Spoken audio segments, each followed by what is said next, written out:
ہر طرح کی بڑائی بزرگی اللہ وحدہ لا شریک خالق کائنات مالک ارض و سماوات کے لیے لائق و زیبا ہے۔ بعدہ انگنت و بے شمار درود و سلام نازل ہوں اللہ تبارک و تعالیٰ کے آخری نبی آمنہ کے لال عبداللہ کے جگر حسنین کے نانا مکہ و مدینہ کے تاجدار جناب احمد مجتبی محمد مصطفیٰ صلی اللہ علیہ وسلم پر اللہم صلی وسلم وبارک علیہ۔ اللہ تبارک و تعالیٰ نے مجھے بھی اور آپ تمام حضرات کو بھی آج کے اس 29 نومبر سن 2024 کے جمعے کے خطبہ سماعت کرنے اور مجھے خطبہ دینے کی اللہ نے توفیق عطا فرمائی۔ اللہ کا شکر ہے کہ ہمیں وہاں بھی شناسائی کرائی جہاں کہ ایک انسان اگر یوں عام طریقے سے اپنی زندگی بسر کرتا ہے تو وہ نہیں جا سکتا، اور اللہ رب العالمین نے انسانوں کو جو پیدا کیا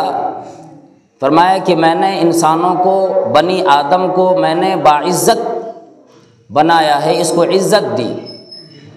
وَلَقَدْ كَرَّمْنَا بَنِي آدم، میں نے تکریم والا بنایا، میں نے عزت دی آدم علیہ السلام کی ذریت کو۔ وَحَمَلْنَاهُمْ فِي الْبَرِّ وَالْبَحْرِ، اور ہم نے اسے سواریاں دی، ہم نے اسے سفر کروائے خشکیوں میں، زمینوں پر، والبحر، اور سمندر میں بھی ہم نے اس کو سواری دی، سمندر میں بھی اس کو سواری کرائی۔ وَرَزَقْنَاهُم مِّنَ الطَّيِّبَاتِ، پاک روزیاں عطا فرمائے، پاکیزہ روزی دی جس کے کھانے سے الگ الگ لذتیں، الگ الگ ذائقے اور الگ الگ مزے انسان اس سے حاصل کرتا ہے۔ وَفَضَّلْنَاهُمْ عَلَىٰ كَثِيرٍ مِّمَّنْ خَلَقْنَا تَفْضِيلًا، اور ہم نے جتنی بھی چیزیں پیدا کیں بہت ساری چیزوں پر انہیں بڑی اچھی فضیلت عطا فرمائی۔ یہ فضیلت اللہ نے کیوں دی، کس وجہ سے فضیلت ملی اور مخلوقات کے اوپر؟ اللہ نے فرمایا کہ میں نے اس کی جو تخلیق فرمائی، لقد خلقنا الانسان فی احسن تقویم، تحقیق کہ میں نے انسانوں کی جو تخلیق فرمائی، جو اس کو پیدا کیا، احسن تقویم، سب سے زیادہ خوبصورت بنایا، اچھی شکل والا بنایا، اچھے قد و قامت والا بنایا۔ لیکن صرف صورت میں فضیلت حاصل کر لینا، قد و قامت میں دوسری مخلوقات پہ فضیلت حاصل کر لینا، یہ کمال کی بات نہیں۔ اللہ رب العالمین نے فرمایا کمال حاصل کرو، میں نے تو تیری تخلیق خوبصورت میں، خوبصورتی میں، اچھی شکل میں کر دی۔ اب آگے او میرے بندے، او میری بندیوں، تیرا کام ہے کہ تو اپنی ان فضیلتوں کو بھی حاصل کرو جو میں نے تمہارے حصے میں رکھ دی ہے۔ وہ فضیلت کب آئے گی؟ فرمایا اللہ رب العالمین نے، میں نے قرآن کریم کو اتارا، میں نے اپنے پیغمبر محبوب کبریا جناب محمد رسول اللہ صلی اللہ تعالی علیہ وسلم کو یہ حکم دیا، اقرا، پڑھو، اس کی تعلیم لو، اپنے رب کا نام لے کر، جس نے پیدا کیا اللہ رب العالمین نے یہاں تخلیق کی طرف پھر انسانوں کی توجہ مرکوز کرائی۔ یہ اسی طرف اشارہ ہے اللہ والو، اللہ رب العالمین نے فرمایا میں نے تمہیں شکل اچھی دے دی، صورت اچھی دے دی، اب تیرا کام ہے اپنا کردار بھی اچھا بناؤ، اپنی شکل کے ساتھ اسے اچھا بناؤ۔ اور یوں یاد کرو کوئی بھی بندہ دنیا کے اندر اپنے شکل و صورت کی وجہ سے جنت کو نہیں پا سکتا۔ جنت اسی وقت ملے گی جب بندی کے اندر اللہ رب العالمین کی طرف سے وہ خوبیاں آ جائے گی جو خوبی بیان فرمایا، فَعْلَمْ أَنَّهُ لَا إِلَٰهَ إِلَّا اللَّهُ، جان لو، علم حاصل کرو کہ اللہ رب العالمین کے علاوہ کوئی معبود برحق نہیں۔ فرمایا اپنے رب کے بارے میں جانو، اس کے بارے میں علم حاصل کرو، اس لیے کہ فوقیت ظاہری میں نے اگر دی تو اس وجہ سے دی کہ یہ انسان علم والا بھی ہوتا ہے، میں نے علم سے بھی نوازا، اور علم کا کچھ حصہ میں نے دیا، اسی حصے کو اگر یہ بندہ حاصل کر لیتا ہے اس کا ذکر آسمان ثریا پہ بھی ہوتا ہے۔ اللہ رب العالمین نے یاد دلایا، او لوگو دیکھو آدم علیہ السلام کو میں نے فضیلت دی، علم کی وجہ سے دی۔ فرشتوں کے سامنے جب فرشتوں نے کہا الہی تیری عبادت کے لیے ہم کافی ہیں، اللہ رب العالمین نے فرمایا کہ او میرے فرشتوں جو میں جانتا ہوں تمہیں علم نہیں، انی اعلم ما لا تعلمون، جو علم جو جانکاری مجھے اور فرشتوں تمہیں وہ جانکاری نہیں۔ اور اللہ رب العالمین نے سورہ بقرہ کے اندر فرمایا وَعَلَّمَ آدَمَ الْأَسْمَاءَ كُلَّهَا ثُمَّ عَرَضَهُمْ عَلَى الْمَلَائِكَةِ، اللہ رب العالمین نے آدم علیہ السلام کو تمام چیزوں کے نام بتلا دیے، ہر ایک شے کا علم دے دیے، اور پھر آدم علیہ السلام کی بات فرشتوں پہ ان تمام چیزوں کو پیش کیا، اور فرمایا ربی کریم نے کہ او میرے فرشتوں فلاں چیز کا نام بتلاؤ، فلاں چیز کا نام کیا لیا جائے گا۔ آج جتنی چیزیں دنیا میں استعمال کی جاتی ہیں تمام چیزیں اللہ تبارک و تعالیٰ نے فرشتوں کے سامنے رکھ کے فرمایا کہ ان چیزوں کا نام بتلا۔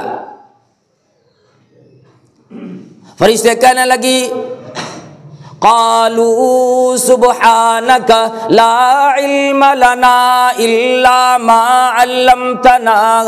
انك انت العليم الحكيم، اے میری پروردگار عالم اور رب کریم تو پاک ہے، تیری پاکی بیان کرتا ہوں۔ لا علم لنا کہ ہمیں علم نہیں، جانکاری نہیں، الا ما علمتنا مگر اتنی جانکاری ہے جتنی جانکاری تو نے دی، جتنا علم تو نے دے دی ہے۔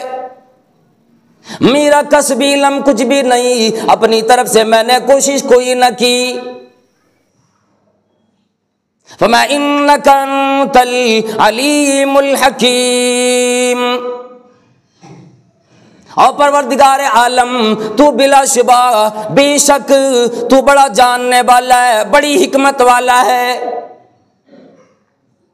پھر آدم علیہ السلام کے سامنے چیزیں رکھی اور آدم علیہ السلام سے فرمایا اے آدم ان چیزوں کے نام بتلا دو۔ آدم علیہ السلام نے بتلا دیے۔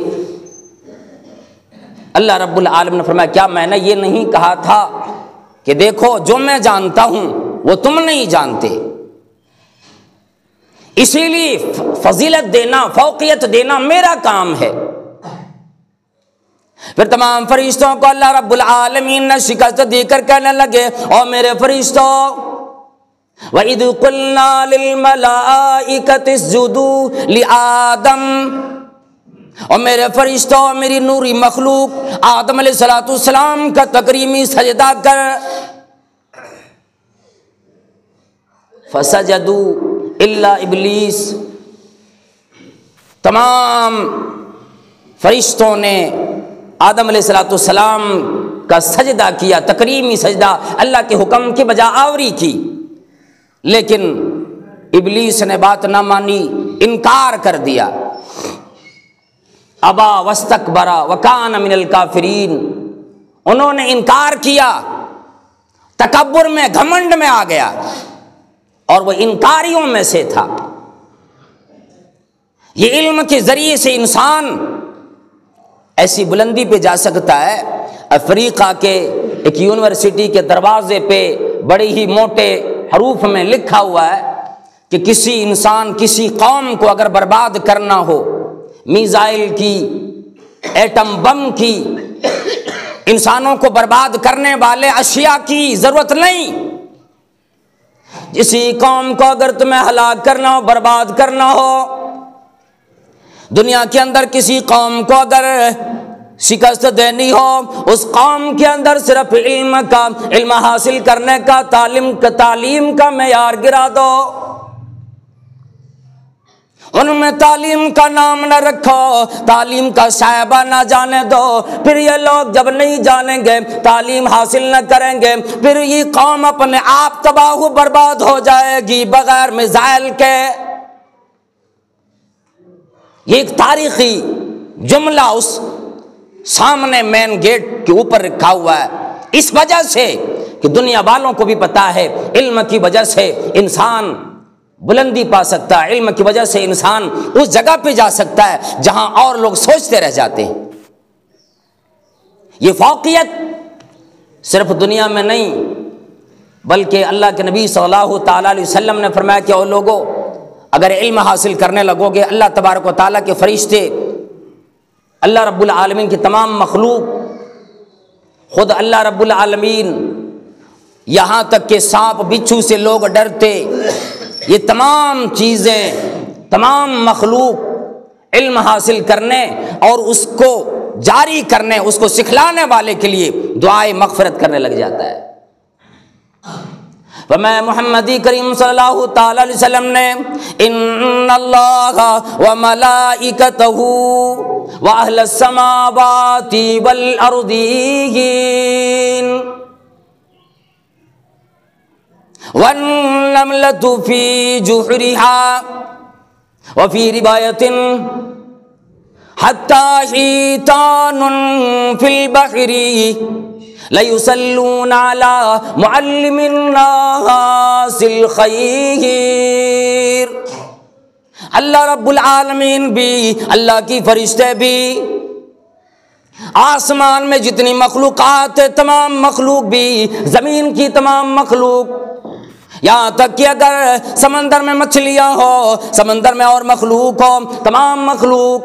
علم حاصل کرنے والے اور علم سکھلانے والے کے لیے اللہ رب العالمین سے دعائے مغفرت کرتا ہے، ان کے لیے رحمت کی دعا فرماتا ہے۔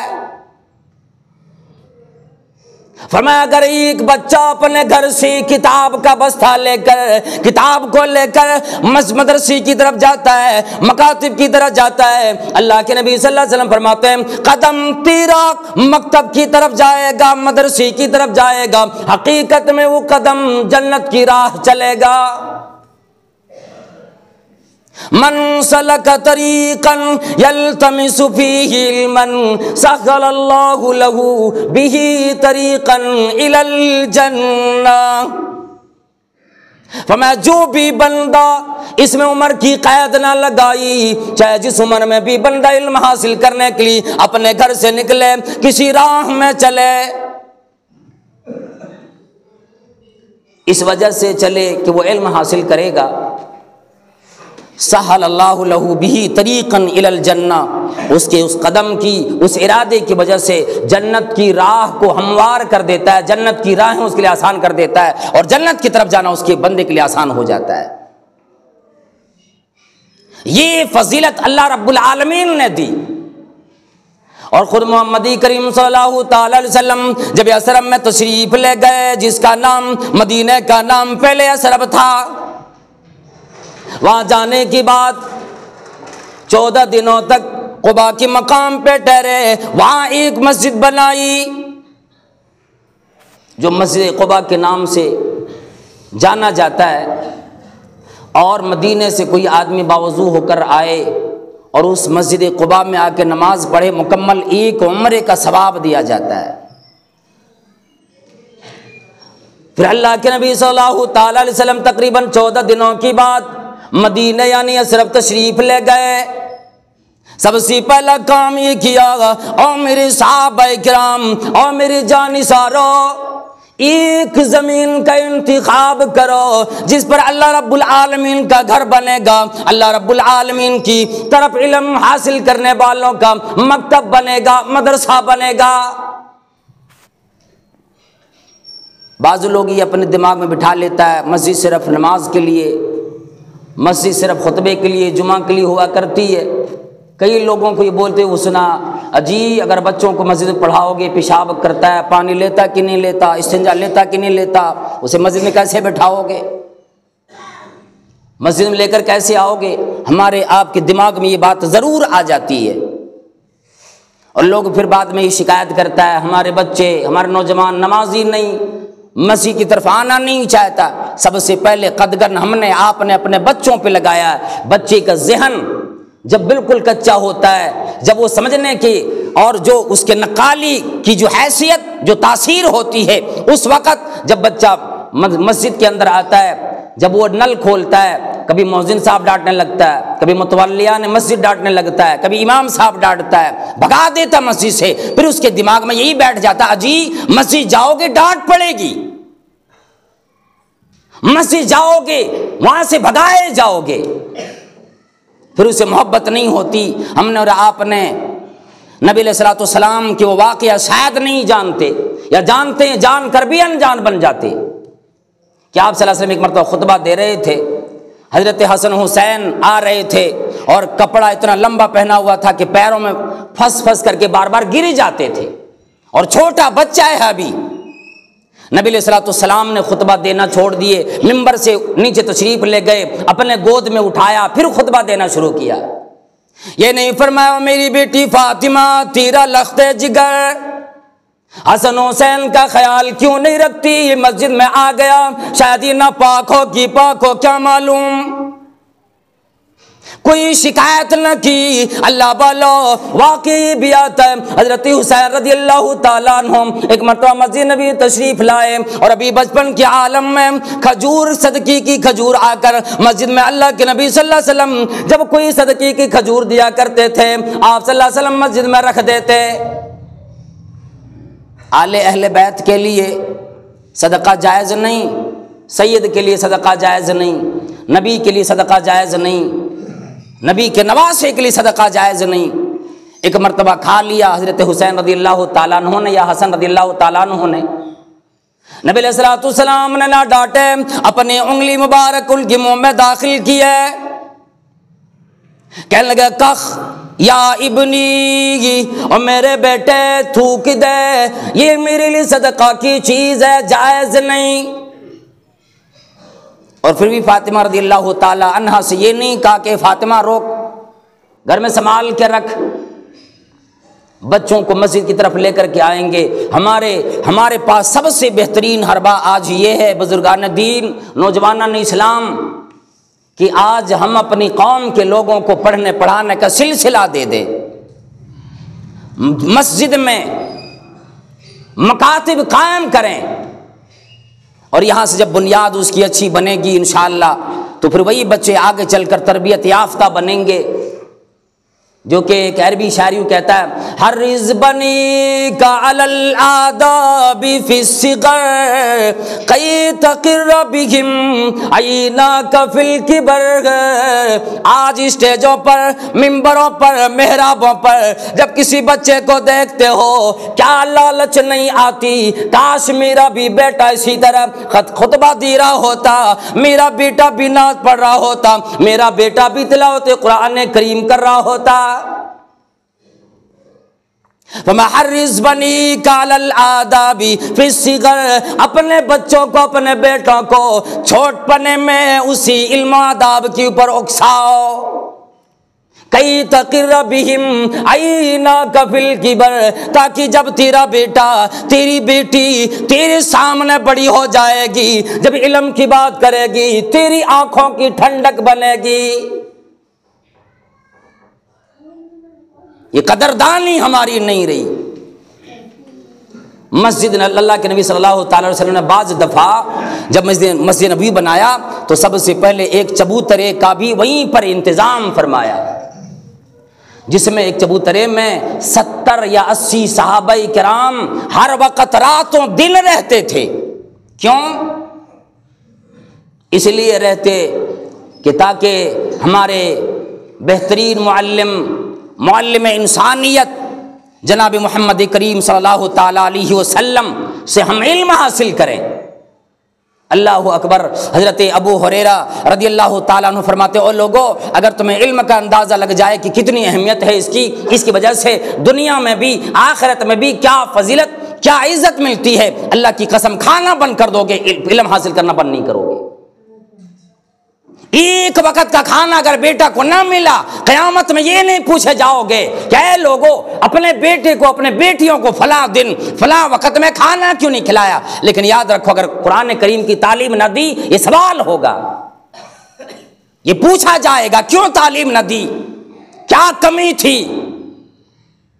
حضرت ابو ہریرہ رضی اللہ تعالیٰ عنہ فرماتے ہیں ہم صحابہ کرام انتظار میں رہتے تھے، کوئی لا کے کھجور دے دے کھا لیں گے، کھانے کے لیے بھی گھر نہیں جاتے تھے، یہاں تک کہ بھوک کی وجہ سے نڈال ہو جاتے تھے۔ وہ بڑا لمبا واقعہ ہے ان کا، میں خطبہ جمعہ میں اس کا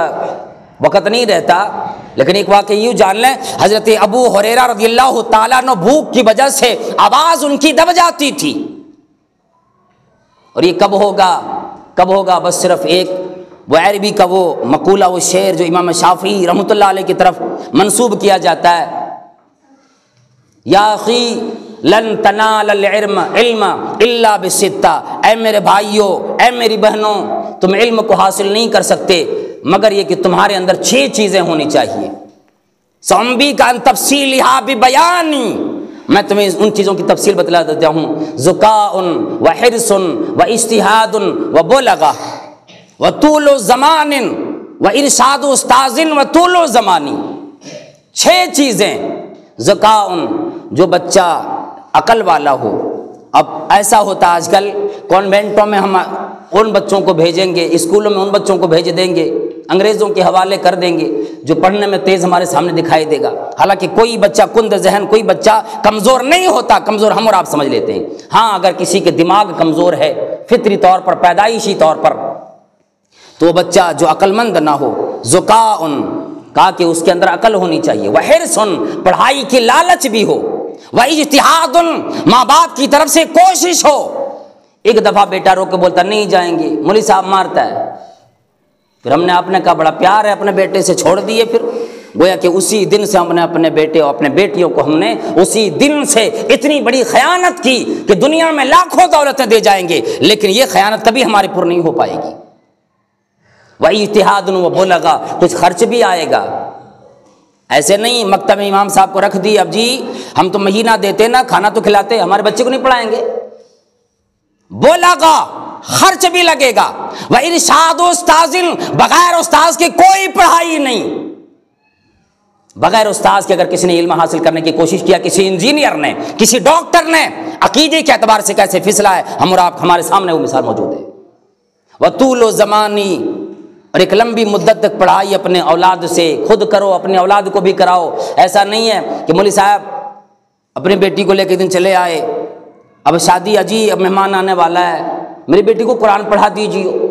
ابھی 1 مہینے میں رزلٹ مانگے گا، نتیجہ مانگے گا، مولوی صاحب ہم نے 1 مہینے سے اپنے بیٹی کو بھیجا، آپ نے پڑھایا کیا؟ ایک علم نہیں آتا۔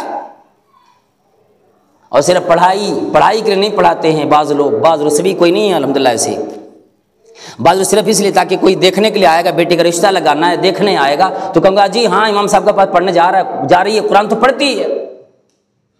لیکن اللہ گواہ ہے، اللہ تبارک تعالیٰ جانتا ہے کہ وہ بیٹی زندگی بھر پچھتاتی ہے کہ میرے ماں باپ نے مجھے سب کچھ دے دی، علم نہیں دیا۔ اسی لیے ہمیں اور آپ کو چاہیے کہ علماء کرام سے آپ نزدیکی بنائیں، علماء کرام کی قدر کریں، جنہیں اللہ تبارک و تعالیٰ نے خود یہ فرما دیا اپنے پیغمبر نبی کریم صلی اللہ علیہ وسلم کی زبانی کہ العلماء ورثۃ الانبیاء، یہ علماء انبیاء کے وارثین ہوا کرتے۔ ہاں انسان ہے، ان کی غلطی ہوا کرتی ہے کبھی کبھی، بعض دفعہ تو ایک غلطی کی وجہ سے شیطان کو خوش نہیں کر دینا کہ فلاں جی ویسا ہے فلاں ایسا ہے، کسی عالم کو اپنے مثال نہیں بنانا ہے، عالم سے غلطی ہو سکتی ہے لیکن ایک غلطی کی وجہ سے پورے اگنور کر دینا، بے عزت کرنے کی کوشش کرنا، یہ بھی درست نہیں ہے۔ ہمیں اور آپ کو چاہیے علماء سے دوری نہ بنائیں، اس سے نزدیکی بنائیں، مسئلے مسائل پوچھیں، اور اسی طرح سے مدرسے میں مسجد میں جب بھی کبھی اس تعلق سے علم کے تعلق سے کبھی کوئی بیٹھک ہو، مجلس رچائی جائے تو اکثر لوگوں کو دیکھا جاتا ہے، جیسا کہ میرا اندازہ ہے کہ لوگ نہیں آتے اس میں آنا، اس میں اچھا مشورہ دینا کہ جی پڑھائی کا معاملہ ایسا کرو، ایک امام صاحب ہیں 100 بچے آتے ہیں، بیچارے کیا سنبھالیں گے؟ 2 گھنٹے میں 1 منٹ کر کے اگر ایک بچہ کو دے گا تب بھی نہیں ہو پاتا ہے۔ اس لیے صرف ایک امام پر نہیں بلکہ اس میں اور بھی انتظام کریں، خرچے لگیں گے، لیکن انشاءاللہ اللہ تبارک تعالیٰ نے جو فرمایا نا فلولا نفر من كل فرقة منهم طائفة ليتفقهوا في الدين، تم میں سے ایک جماعت ایسی ہونی چاہیے جو دین کا علم حاصل کرے اور اس کے بعد اب واپس آ کر کے پھر اپنے گاؤں والوں کو سمجھائے اور ان لوگوں کو گناہوں سے ڈرائے۔ آج اگر کوئی عالم نہ ہوتا، میں ختم کر رہا ہوں، وقت چونکہ زیادہ ہوتا ہے، مجھے پتہ ہے 12:45 تک چلتا ہے خطبہ، تو اگر عالم نہیں ہوتے تو آپ یوں بتائیں کہ جو سجایا جاتا ہے نا شادی میں بیاہ میں، سارے لوگ کھا پی کے گھر چلے گئے، اب کوئی سا امام صاحب کدھر گئے، کیوں بھائی نکاح پڑھانا ہے، تو جتنے لوگ آئے باراتی چور ڈکیت بن کر وہ نہیں کچھ کر پائے، صرف کھانے کے لیے آئے چلے گئے، امام صاحب وہاں ضرورت پڑی، کسی بچے کی پیدائش ہوئی، اچھا نام کون رکھے گا، امام صاحب سے بلاؤ، مولوی صاحب کو بلاؤ، جنازہ رکھا ہوا ہے، سارے لوگ کھڑے ہیں، کسی کی ہمت نہیں جنازہ پڑھا دے، ہر کام میں رہنمائی، یہاں تک کہ سیاست کے معاملے میں بھی اگر کہیں کچھ غلطیاں خامیاں آنے لگتی ہے تو سب سے پہلے عالم آگے بڑھتا ہے کہ چلو میں آگے ہوں۔ ہمارے اندر اگر عالم نہیں، ایک محلے میں عالم کی وجہ سے کتنی برائیاں اور کتنے عذاب اللہ کی طرف سے رک جاتا ہے، یہ قرآن کریم خود گواہ دیتا ہے کہ اگر تمہارے محلے میں ایک بھی پڑھا لکھا نہیں ہو تو یاد رکھو اس حدیث کے دائرے میں آتے ہو کہ ہر مسلمان کے لیے طلب العلم فریضۃ علی کل مسلم، ہر مسلمان کے لیے، مرد کے لیے، عورتوں کے لیے علم حاصل کرنا فرض قرار دے دیا ہے۔ وہ علم جیسے نماز کے بارے میں، زکوٰۃ کے بارے میں، روزے کے بارے میں، حج کے بارے میں جانکاری جو ہمیں اور آپ کو ہونی چاہیے، یہ ہر انسان کو حاصل کرنا چاہیے۔ بس آخر میں 2-4 الفاظ میں یہ ہے کہ اللہ والو مسجد کے اندر مکاتب ہیں تو الحمدللہ اس کو مضبوط کرو، اگر مکتب ہے تو مضبوط کرو، اگر نہیں ہے تو اس کو قائم کرنے کی کوشش کرو۔ مدرسہ بھی میں ابھی گیا تھا الحمدللہ، مدرسہ بھی آپ کے یہاں پر ہے، اس مدرسے کو مضبوط کرو، وہاں اپنے بچوں کو بھیجو اور علماء کرام سے قریبی بناؤ، جو آپ کے محلے میں عالم ہیں، جو آپ کی قرب و جوار میں عالم ہیں، ان کو اپنا قریبی بناؤ، ہر وقت ان کو پوچھو، کوئی بھی مسئلہ آ جائے سامنے ان سے علم حاصل کرو، اور مسجد سے، مدرسے سے یہ جو مٹی ہے نا اس سے لگاؤ بناؤ، انشاءاللہ اللہ تعالیٰ کل قیامت میں عرش کے سائے میں جگہ نصیب کرے گا۔ اللہ تعالیٰ ہم سب کو نیک عمل کی توفیق عطا فرمائے، اور پروردگار عالم ہمارے بچیوں کو دینی تعلیم حاصل کرنے کی، ہم سب کو دینی تعلیم حاصل کرانے کی توفیق عطا فرما۔ یا اللہ دینی تعلیم حاصل کرانے میں جو اخراجات ہوں، یا اللہ ان اخراجات کو ہمیں انتظام کرنے کی توفیق عطا فرما۔ یا اللہ مسجد سے، مدرسے سے ہم سب کو محبت کرنے کی توفیق عطا فرما۔ یا اللہ دنیا میں اسلام کا بول بالا، کفر کا منہ کالا فرما۔ آمین۔ اقول قولی ھذا واستغفر اللہ لی ولکم ولسائر المسلمین۔ بارک اللہ لنا ولکم فی القرآن العظیم ونفعنی وإیاکم بالآیات والذکر الحکیم، انہ تعالی جواد کریم بل ہم بر رؤوف الرحیم۔